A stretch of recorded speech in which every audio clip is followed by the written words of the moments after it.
Hey guys, ThatMuckGamer back here for another video. Welcome to Week 8 Waiver Wire Pickups.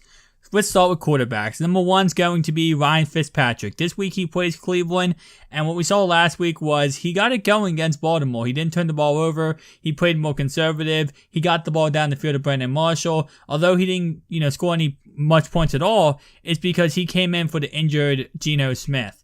But pretty much what we saw last week was he got his job back. So this week he plays Cleveland. Baltimore actually has a good defense.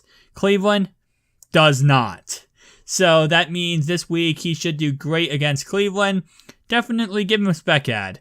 Next guy we have here is going to be Alex Smith. Alex Smith goes against the Colts. And once again, the reason why is just because the Colts can't stop anything. Alex Smith has an explosive offense with Spencer Ware. Now returning Jamal Charles. He didn't do anything last week, but I guess we'll see what he does this week. And then, of course, they have Jimmy Macklin, Travis Kelce, some pretty nice options. So definitely give him a look. Next guy we have here is going to be Sammy Biscuits, Sam Bradford versus Chicago Bears. Aaron Rodgers had a field day against Chicago. So definitely give Sammy Biscuits a shot against the Bears.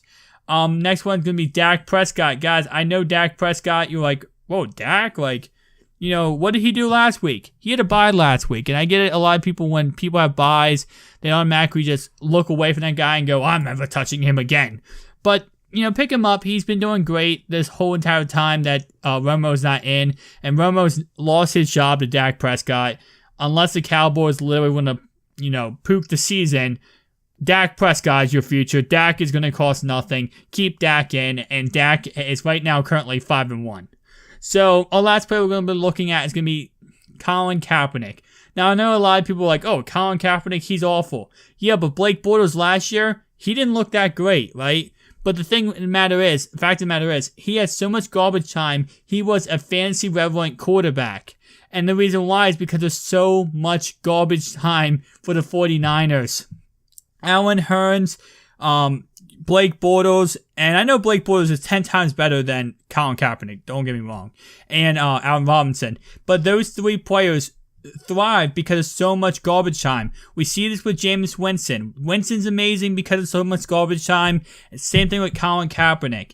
If a team puts up 49 points on you, you're gonna, throughout the game put up 28 points because of the fact that there's so much time for you to score. I mean, at some point, the defense is going to get tired enough and you're going to just score because no one can stop you. So, Colin Kaepernick can do it on the ground. He can also throw through the air. So, I definitely like to, he's a pickup I would like this week. Next, let's go to running backs. Jacquizz Rodgers. Yeah, if Doug Martin is out for another couple of weeks, Jacquizz Rodgers, we saw yesterday, he had 16 fantasy points. He's going to be the starter in Tampa Bay. Pick him up, put him on your bench, whatever, just keep him on your team. He's pretty much Charles Sims' role if Doug's in, and if Doug's not in, he's just going to be a starting running back. Next guy we have here is Chris Thompson. Chris Thompson, plain and simple, he's pretty much just a catching back / he can run it up the middle and steal carries from Matt Jones. Matt Jones, yesterday, he actually had a run at the 1 yard line, almost got a touchdown, got stopped for no gain. Robert Kelly came in next play later, caught a touchdown pass. So it's a three-headed monster there. Chris Thompson, in my opinion, is going to look the best. Next one we're going to look here is going to be Knile Davis. Packers backfield looks awful. Now with big boy Eddie Lacy on IR, and James Starks is never going to be a starting running back no matter how much he wants to be. Knile Davis is going to be, once he learns the playbook, the guy to own in Green Bay. It's not going to look pretty because he might split carries with, is it Jackson, I believe, and then also Ty Montgomery.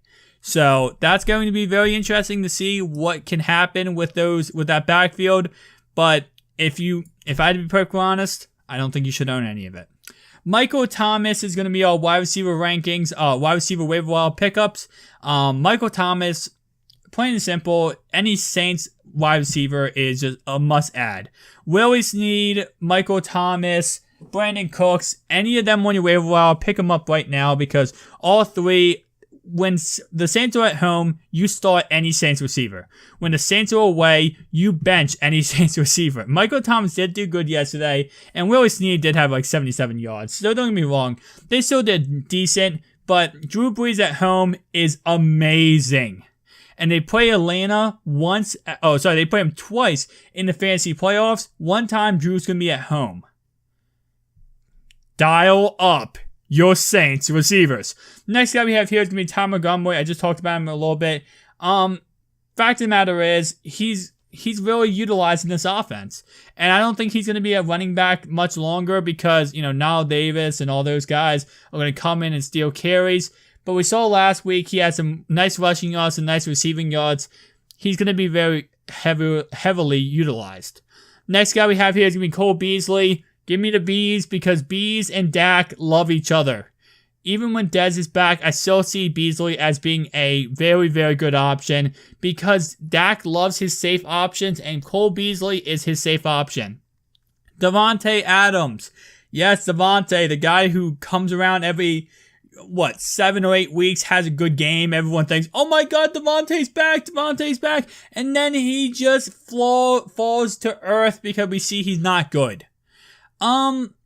Pick him up, put him on your bench. He keeps doing it for a couple weeks. Put him in your lineup. Alright, last guy we're going to talk about here is going to be Kenny Britt. Kenny Britt had another great game. Only 8 fantasy points. But that's very, very good to have that safe, reliable option with Kenny Britt this week. So, every week with 8 fantasy points at least. Odell Beckham had 4.9. Cameron Meredith had 1.9.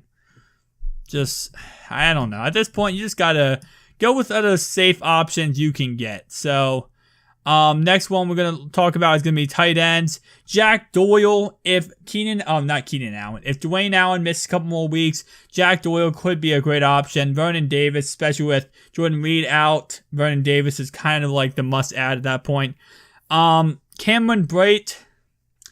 He's just going to get some red zone targets, and he's not going to, deliver for you for every game, but most of the games he's going to deliver, and with those red zone targets, you can't overlook him.